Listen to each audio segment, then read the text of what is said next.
રમશે એટલું હસ્તપુષ્ટ અને એનું જીવન તો અહીંયા મોટું થતું જાય છે, પણ આપણે જે પલ એના બચપન સાથે જીવીએ છીએ આપણે પણ જીવીએ છીએ. આપણે આપણું બચપન તો જોઈ નથી શક્યા, એટલે બાળકને રોકવું ટોકવું બંધ કરો. જે તોડે તોડે કરવા દો. હા, થોડાક સંસ્કાર જરૂરી છે કે તે ભણવા માટે અને આજની કોમ્પિટિશનની ભરી દુનિયા માટે એ આગળ વધે. તો હું કહેવા માગતી હતી, હું ક્યાં હતી કે જ્યારે ગર્ભમાં બાળકનું રોપાણ, એનું બીજ આપણે તય કરીએ છીએ, એ તો તય નથી કે તે છોકરો કે છોકરી છે, પણ જે પણ હોય તેમના સંસ્કારમાં સૌથી પહેલાં જ્યારે આપણે વિચાર કરીએ છીએ કે મા બાપ હવે બાળકને જન્મ દેવા ઈચ્છે છે, તો પહેલું કામ હસબન્ડ વાઈફને એ તય કરવું છે કે 9 મહિના, સતત 9 મહિના આપણે અગર પોસિબલ હોય તો બ્રહ્મચર્યનું પાલન કરવું. આ વાતમાં હું તમારી તાલીમ માંગીશ.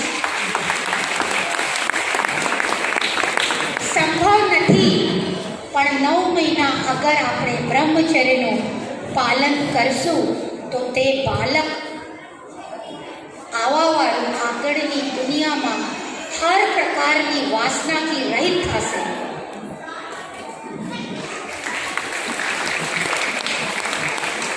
બીજી વાત કે ઝઘડા બંધ કરવાના, તારું મારું બંધ કરવાનું.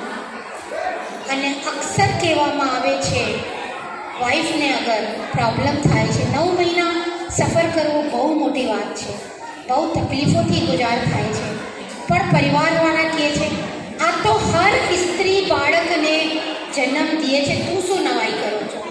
આ વાત હર વ્યક્તિ ઘરનો કહે છે કે બહારવાળો બી કહે છે કે શું નવાઈની વાત છે. પણ ના મારા ભાઈઓ બહેનો, આ નવાઈની વાત છે.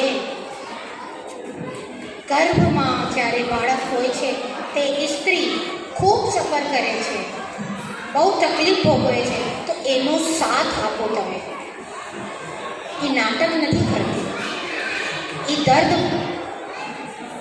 બરદાસ્ત કરે છે. શું કામ કે એના ગર્ભમાં જે બાળક છે એને દુનિયામાં લાવવા માટે સતત હર સંભવ પ્રયાસ, દુઃખ દર્દ તકલીફ, એને માથું દુખે છે, વોમિટ ઉલટીઓ થાય છે, પણ ડૉક્ટરની ના છે એટલે ગોળી નથી ખાવી. શરીરમાં સોજા ચડી જાય છે, ના રાતની નિંદર ખરાબ થાય છે, તો તમે સાથ આપો. અને પતિ પત્નીમાં સામંજસ્ય સાથે પૂરો પરિવાર, દાદા દાદી એટલે જેટલા બી છે બધાએ સફર કરો, એનો સાથ આપો. પછી જે બાળક અગર જન્મ લે છે તો એ બાળકને જે સંસ્કાર આવશે એ તમે દુનિયામાં જોજો, અનોખો બાળક હશે. સીતાજીએ 2 બાળકને જન્મ દીધા, કૌશલ્યાએ, દેવકી, બધાયના બાળક વિવેકાનંદ.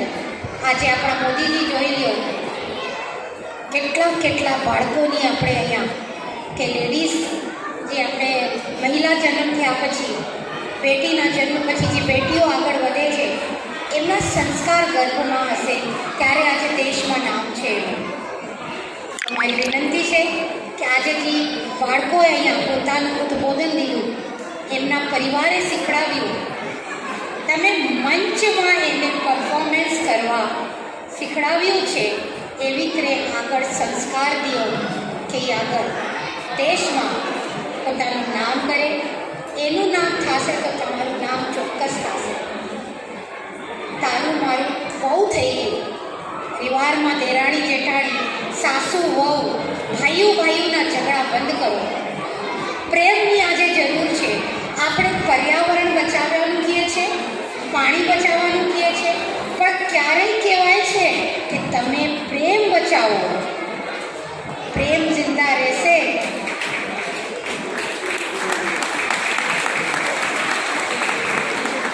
તમે નહીં સાંભળ્યું હોય કે પ્રેમ બચા લો तो जिंदा रहोगे, परिवार बना लो तो जिंदा रहोगे, अपने भाई बहनों को एकजुट करो तो जिंदा रहोगे. ક્યાંય નથી સાંભળ્યું કે પ્રેમ બચાવો. પર્યાવરણ જો બચે છે પૂરું, પોતાના હિસાબે જીવે છે, જલ આવે છે ખતમ થશે. પ્રેમ અગર દિલમાં છે તો બધું છે.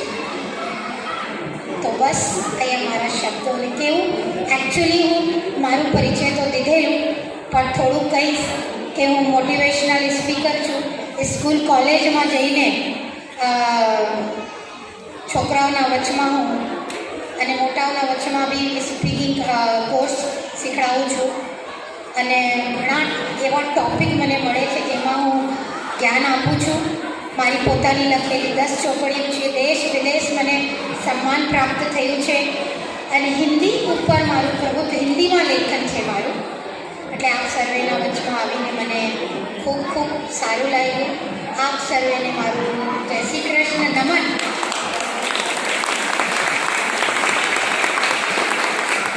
અને 4 बंदी कहीं के साथ हमको आप सभी का जो सुहाना मिल गया, साथ हमको आप सभी का जो सुहाना मिल गया, हर उदासी में लम्हों को मुस्कुराना मिल गया.